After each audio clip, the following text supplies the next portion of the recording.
So hi guys, maulan na morning dito sa Sweden. So pauwi na kami sa Norway and magka-camping kami ulit doon sa Norway kasi mainit doon. Bigla kasing umulan dito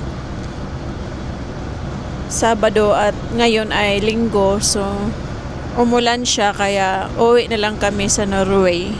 And magka-camping kami doon. But dadaan kami dito sa malaking tindahan nila kasi nga bibili kami ng mga karne kasi mas mura yung bilihin dito sa Sweden kaysa sa Norway guys. So ayan yung weather today. Umulan, kagabi grabe, whole day talaga. Kahapon at kagabi whole night na umulan. So pero bukas iinit na dito. Pero gusto na naming umuwi para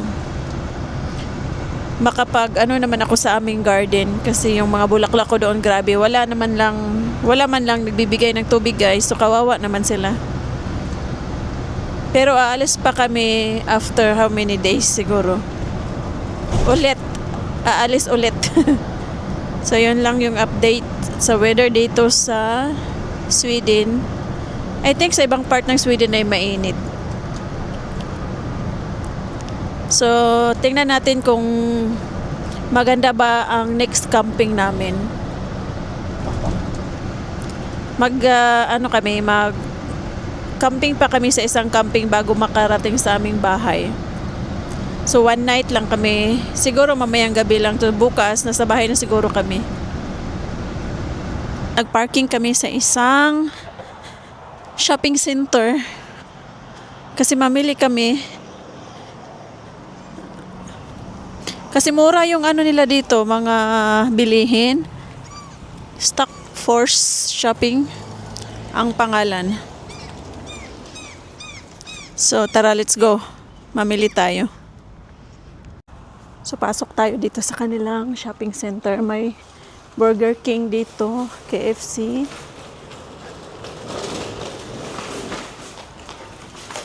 Mayula. Bilihan ng mga gamit sa bahay. Punta tayo sa may Burger King dyan guys, oh.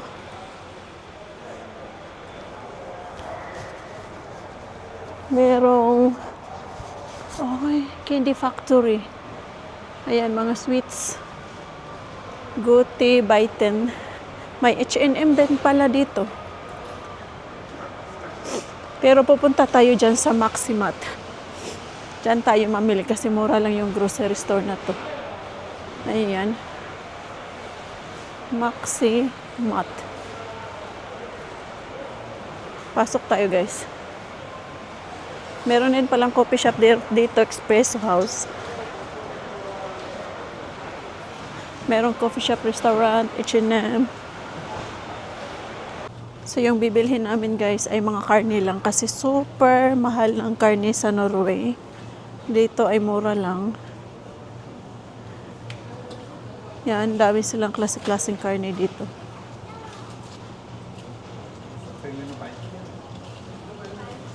Yung bacon din pala nila dito guys, mura din.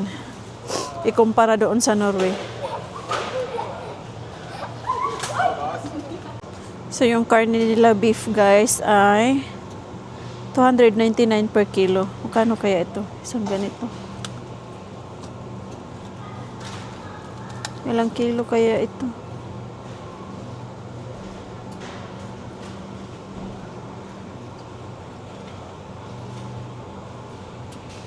Klase-klaseng karne. Guys, napakamura ng karne nila dito, beef. Grabe. Napakamura ng bacon nila dito din. Super. 69, 49, 49.99. Isang roll. Isang roll na bacon. Rentora? Inson? Magkano to? 99 lang guys. 99 kroner. 1.7 kilos bacon. Oh my god, this is very cheap. Super mahal na to, 1,000 na to sa Norway. O magkano na to?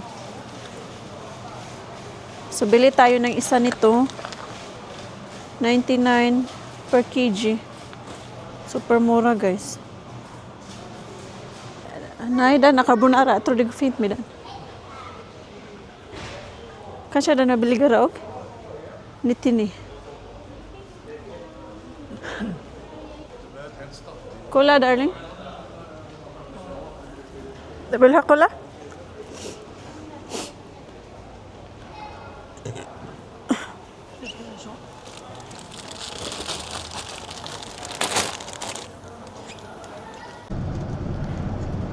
So pag ganito na ang makikita nyo guys, it means nasa Norway na tayo. May mga fjord and mountains.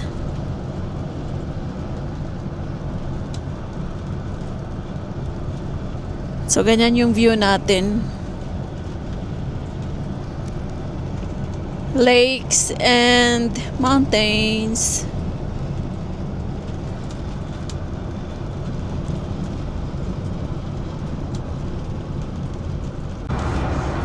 So ganito yung view natin while driving. So nakaka-relax.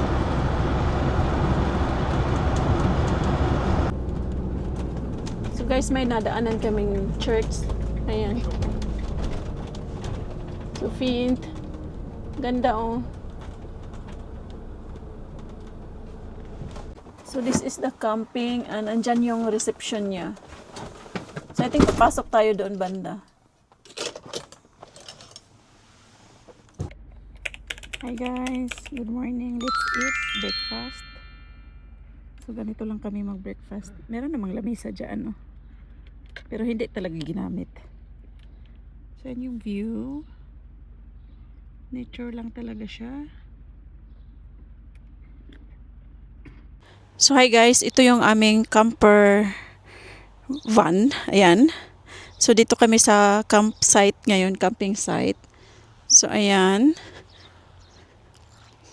Ito yung table namin. Dito kami nag-breakfast kanina. And nagluto kami ng egg and bacon dito sa grill. Yung grill pala ay anong pangalan ng grill namin? Weber. So yan yung grillanan natin. Weber ang brand. And yan, nagkape kasi sa asawa. Yan, yung kape. And dito kami nag-breakfast. Yan. And ito yung ating camper van. And ito pala ay gas. So dito namin sinasaksak yung ating, ayan o, gas. Ating tawag nito, Weber na pang grill. And guys, ito yung tank ng toilet tank. So ayan, yan yung toilet dyan. So yun yung main door. So nandito kami sa Norway na. Ayan, nandito kami sa Yailo. Yan yung mga may andaming kagabi dito nagpark. So umalis na. So siguro 10 na yung nakaalis na camper van. Siguro lilipat sila ng ibang campsite. So ayan. Akyat tayo sa camper van natin. So meron akong magva-vacuum kasi ako guys. Ayan. Ayan yung vacuum natin. Sinasaksak ko pa. And katatapos ko lang maghugas ng ating kinainan at nilutuan. Ayan. So doon si asawa nagluto ng grill. Ng bacon sa grill. Pinatong lang niya yung kalaha. Tawag nan. Anong tawag niyan sa inyo? Basta guys, ito yung aming camper van. So, aalis na naman tayo. Lilipat tayo. So, maglinis muna ako dito. Bago tayo lalayas. Super init ngayon. 20 degrees na. Umaga pa lang. So, ayan. May mosquito net kami. Ayan, oh. Para hindi makapasok. Ayan. I-open lang ganyan. Para hindi makapasok dito sa main door yung mga lamok, mga maliliit na niknik, ang tawag nun. Lahat pala ng bintana may net, ganito. So, papakita ko sa inyo guys for example. So, ito. Yan guys, may net siya. Ayan. Mainit yan siya. Para hindi makapasok yung lamok sa loob ng aming camper van. So, pag i-open namin yung mga bintana, like this one, sa roof, inopen ko yung bintana dyan. Kita nyo naman, no? Kita nyo yung sky. Pero meron siyang net. Para hindi makapasok yung mga, iba't ibang insekto na maliliit. So, ayan. Maglinis muna ako, guys. Andito kami sa tuktok ng bundok, sa kabilang bundok. Tatawid kami dyan sa bundok na yan. Siguro mga half hour yung biyahe namin. Pero may mga kabahayan pa dyan, guys, ha. Ayan, may mga bahay din tayong nadadaanan dyan. May bahay dyan sa loob. And, nandito kami. And alam nyo ba doon, sa baba, doon, may mga bahay dyan. May maliit na town dyan, guys, doon. May mga bahay-bahay. Ayan yung daan natin. Andito naman, may mga bahay at saka yung cabin, yung summer house nila. So, this is the view. Super ganda, guys. And super ganda ng panahon. So, half hour lang yung biyahe natin galing sa ating camping site. And doon siguro kami mag-overnight tonight. Mag-parking lang kami sa cabin ng pinsan ng asawa ko. May cabin sila dito sa mountain. So, nakita nyo ang daming camper van. Lumalabas talaga mga camper van pag summer. So, uso talaga dito yan sa Europe. So, yung mga katabi namin sa camping site kanina ay mga taga Denmark, Germany, Sweden. So, dito sila sa summer vacation. So, ayan.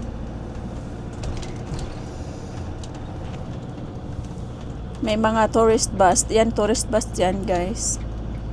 So, may madaanan tayo ditong church. Ayan. Church yan siya, guys. Kita nyo. May cruise. Ayan.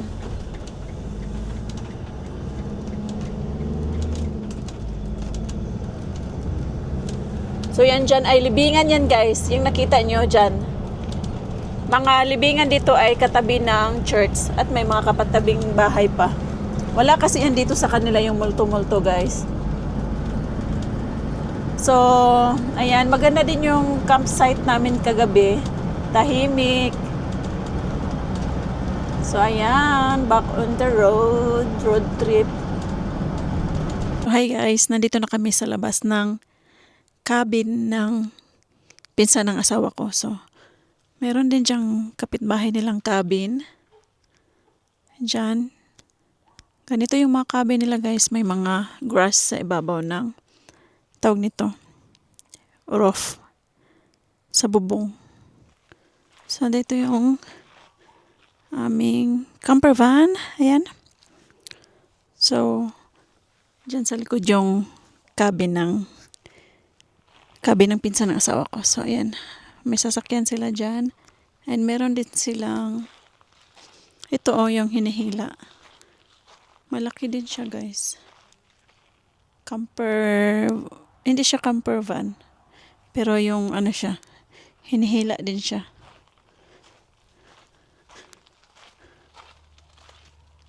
So, ayan yung sa kanila. Ito yung sa amin. Plus, may hita pa sila. Tawag dito, cabin. Plus, may bahay pa sila, guys. Dalawa yung kanilang cabin na may swimming pool. Yung isa, ito naman wala. So, dito lang. Chika-chika lang kami. Hi guys, alam nyo ba kung bakit may mga stick dito na mahahaba? Kasi yan yung sukatan ng snow nila dito. So, ganyan kahaba yung snow minsan dito. So, alam nila kung gaano ka dami yung snow. And nasa gilid para hindi mag-drive yung mga tao sa more than sa kanang itong mga stick na to. So we are in Hardanger Vida.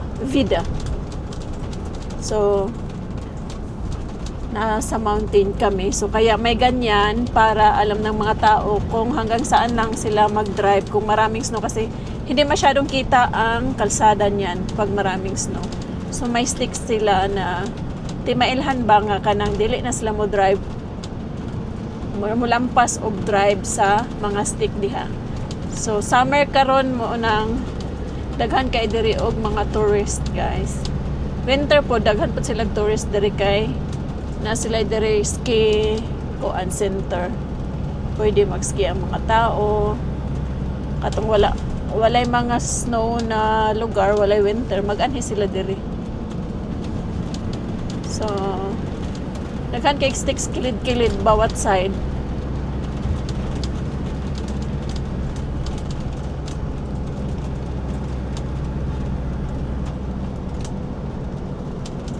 So nanata sa mountain, no, sa taas sa mountain. Kita nyo yan dyan sa taas. Kanang green da is basurahan na siya, guys. May tricycle, oh. Tricycle. Bicycle. Ayan, babae siya, guys. Mga tourist yan sila. Galing ibang mga bansa. So, ayan. Allowed po dito, guys, mag-drive, cycle. So, nice kayong panahon.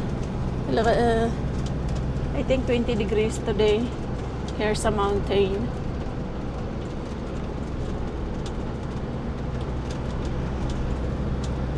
Yung iba naman pag summer, nag-ano sila, nagbabangka. Ang tawag nito? Yes, nagbabangka sila sa tubig, nangingisda.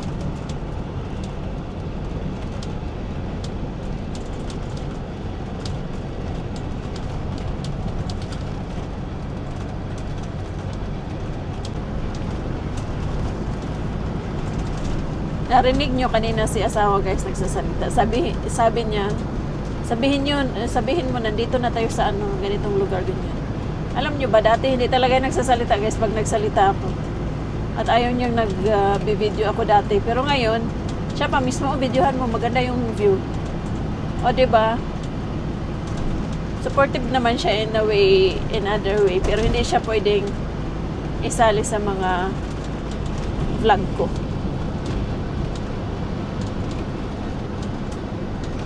Guys, dito sa mountain, meron pang mga snow doon. O, yung white na yon. It's a glacier. Snow. So, kahit na summer pa dito, summer na dito, meron pa rin mga snow. Tingnan nyo yan, doon. May mga kunting snow pa sa mountain na natitira. Ang daming tourist. Maganda kasi ang panahon. Ayan. What did they say? Yeah.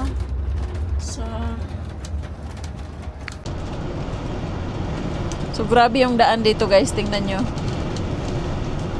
Doon hanggang doon. Klaro ba? Ang ganda, no?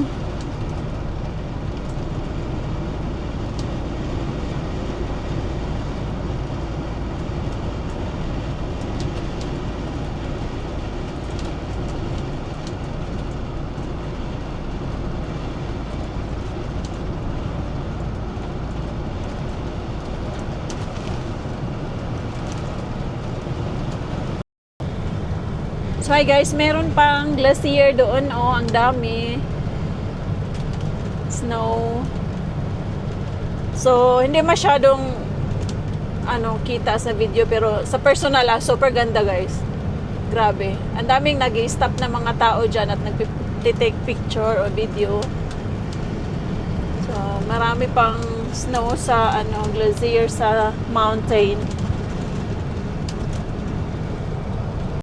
Guys, nakita nyo yung mga bahay dyan. Yan ay mga cabin lamang. Wala pong mga bahay dito, pero cabin, summer house, winter house. Wala silang mga bahay talaga dito, guys. Na yung may tao talaga lagi. Cabin lang ang meron sila. Summer house lang. Ayan, ang dami doon sa bundok. Mga summer house yan lahat. Ayan, ang dami guys. Oh. Kita nyo yung mga bahay-bahay dyan. And hindi masyadong klaro kasi yung mga roof nila guys, may mga grass. At ayan ay malaking tulong pag winter kasi nga hindi masyadong malamig sa loob ng cabin nila. So, yung sa pinsan din ng asawa ko, yung roof ng kanilang cabin ay may nakatanim na grass. And may kunting lupa. So, hindi siya masyadong malamig pag winter. Isa yan sa nakaka-help pag winter. Tingnan nyo dyan. Yan yung di ba may mga green? Kasi nga may yan siya dyan guys. May grass. Yan, lahat dito ng mga dito. Ayan dyan ay pwede kang mag-ski pag pag winter. Ski center dito. Ayan. Siguro may kakaunting bahay lang dito. Pero mostly ay mga cabin talaga. Pag winter, yung mga nakatira sa city, dito yan sila papunta. Mag-ski sila dito. Kasi mas maraming snow dito pag winter. Kasi nga nasa tuktok ng mga bundok, pinakabundok.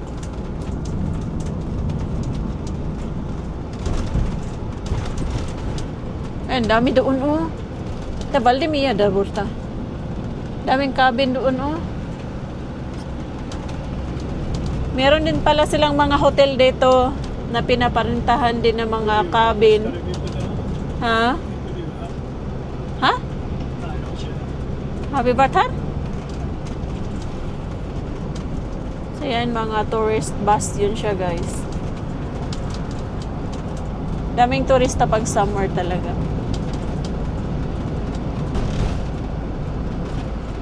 Di Rasned. Oh, naglandslide din pala daw dito guys. Sabi ng asawa ko, ayan di dyan. Naglandslide daw yan minsan. Oh my God. Siguro pag tagulan. Ay, maraming nagka-camping dyan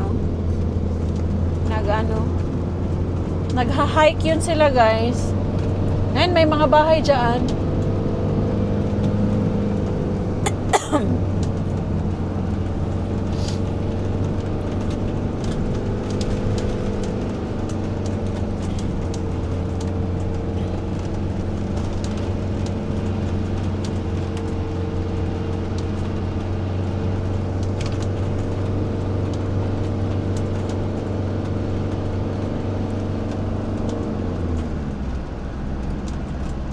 So we're going down ulit.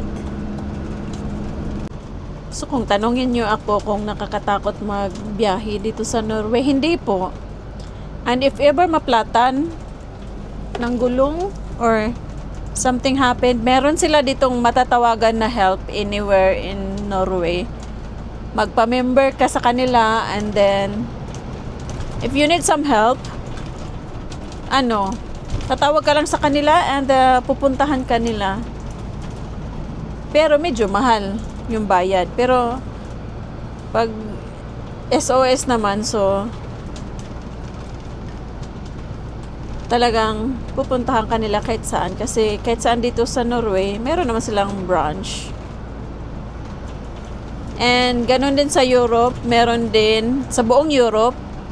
Nagbiyahe na kasi kami galing sa napunta kami Germany, Hungary, yung ganon. So, anywhere there also. Pwede ka nilang puntahan, meron din sila doon. So, napakaganda dito sa Norway kasi mabilis lang ng help, mag-ask ng help dito sa mga ganyang. Ay, may mga tikla. By the way, asa na ta? Ha? Kamis Canada. Dapat siya. Sabi siya kalit dala. Pasain? By the way, asa na ta to guys? Sa tong chika. Diri sa Norway, dali ra mabilis lang maka-responde ang mga kuan pag may mga emergency. Ang bilis, mga fire, basta mga ambulance, police kasi sa amin yan, police. Pero yung nangyari doon sa Oslo last week, na-distract ako dito sa mga camping. May mga camping place dito. Kasi yun, yung parang napaka nila masikip, dikit-dikit yung bahay doon, kaya marami yung nasunog last week. 100 houses na nasunog doon sa Oslo. Oslo is the main city of Norway. So ayan guys, dito na naman tayo sa tunnel. Dumaan na naman ang tunnel. So sige guys, mamaya na magchika-chika, charot. So ayan, kita nyo na guys. There is maraming maraming coffee shop dito. Maraming tourist. Ayan. Ayan yung barko. No. Kando suralit saktara.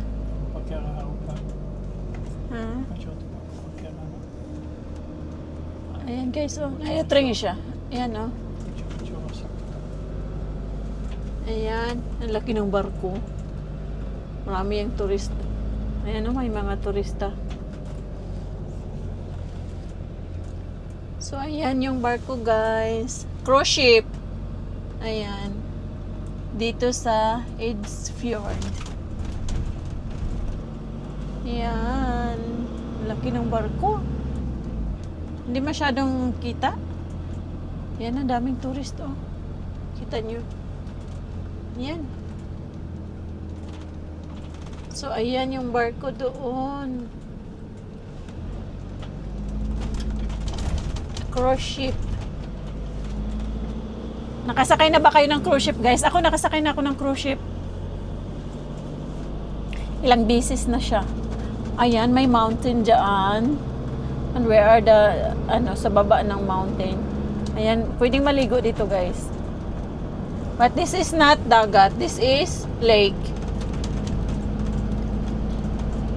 But mostly mga lake dito connected sa dagat. So, ayan. Maraming boat dyan, no? So, yun lang. Let's continue driving and exploring, road tripping. Ang ganda talaga ng guys. Kita nyo yan. So, ayun yung boat doon. Cruise ship. Ang pangalan na Aida. Aida. So, this is Eidsfjords. Eidfjords. O Eidfjord. So, ayan. May mga din cabin sa gilid-gilid.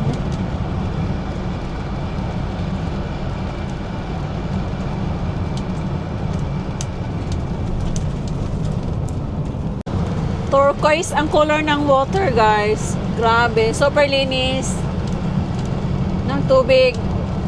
Wala ka man lang nakitang basura. So, ayan.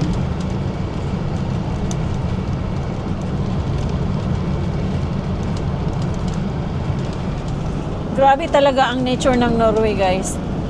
Norway and Switzerland is the same.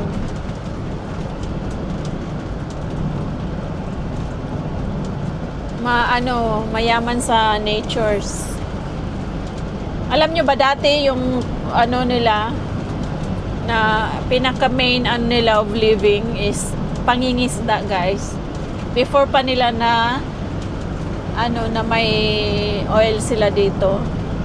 Isda talaga ang binabarter nila sa taga-ibang nason dati. Yung binibenta nila, cost of nila, economy dito sa Norway.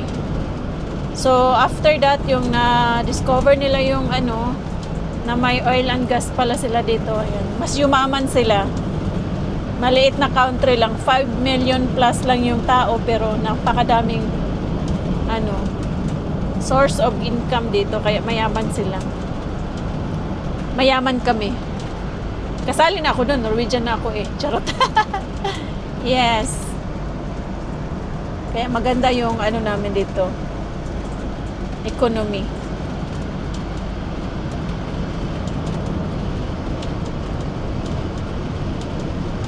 So, i-share ko lang, share. Pag may mga ganitong camper van, ito sa amin mumurahin lang guys ha. 1 million dito sa amin. So, sa Pilipinas nasa 1 million sobra kasi to. So, nasa 6 na milyon sobra na pag sa Pinas. Convert natin yung pera. Bagal naman ni Kuya drive. Charot. So, yeah. I-times 6 mo lang yung pera namin dito. 1 kroner is 6 pesos sa atin. So, sa mga, may mga ganito, mahal din. Kaso lang, very nakaka-enjoy sa camper van.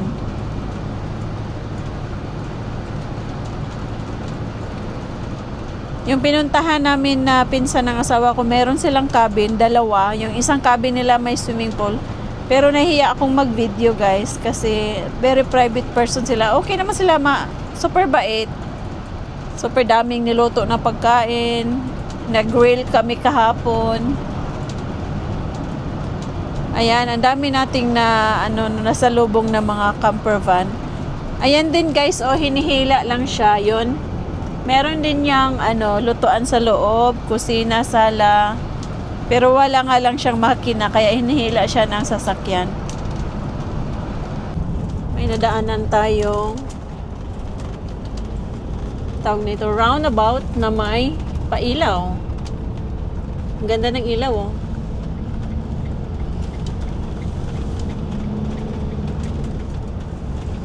So, sa tunnel ito, guys.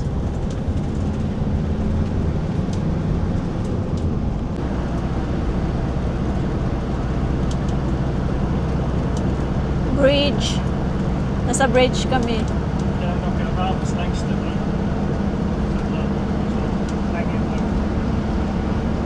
Yeah.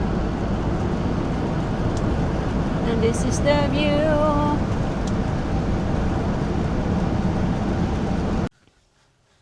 Hi guys, kain tayo. Huminto pala kami sa isang Huminto kami sa isang gasoline station. Nag-order ng burger ang asawa ko. And inorderan niya ako ng ice cream. Napakalaki naman.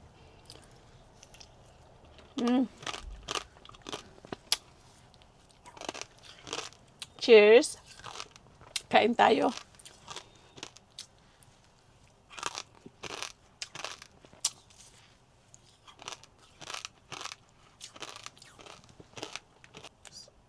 So, yan yung gasoline station nila dito. Nasa bundok pa kami. Alam nyo ba, biglang umiba yung panahon. Biglang naging foggy siya. Pero, 20 degrees siya. Pero may hangin, guys. Kaya medyo malamig-lamig. Yan, may mountain dyan, oh. So, nandito kami sa Dal. Isang municipality. Naka-short lang ang auntie nyo, guys.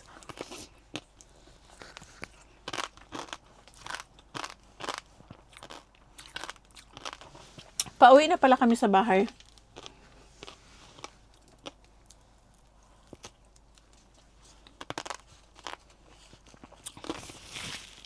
Di ko alam kung magkano ang price dito sa ice cream.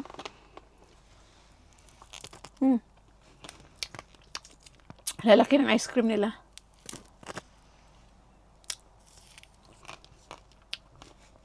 At nabaliktad ako, guys. Nauna yung ice cream, tapos mamaya yung burger.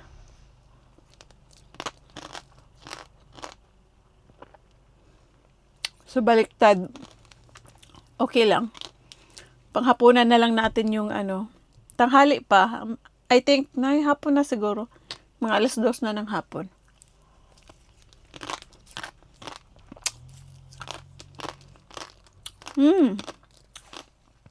Sarap.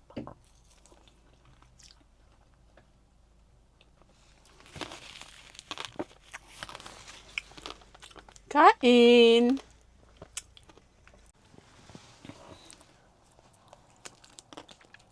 So, yung gasoline station nila dito guys, merong coffee shop, restaurant. May maliit na parang convenience store. May mga CR, may mga parking space sa likod. Kaya dito kami nagparking ngayon. Ayan na si asawa, may dalang burger, ayan.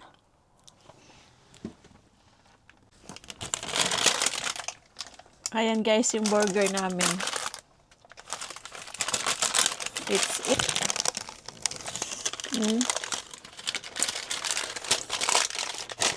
Cheers.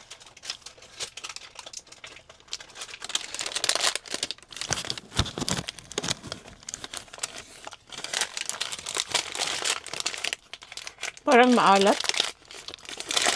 Very good. May bacon pala yung in-order niya kaya maalat. Ayan, may bacon. Kain.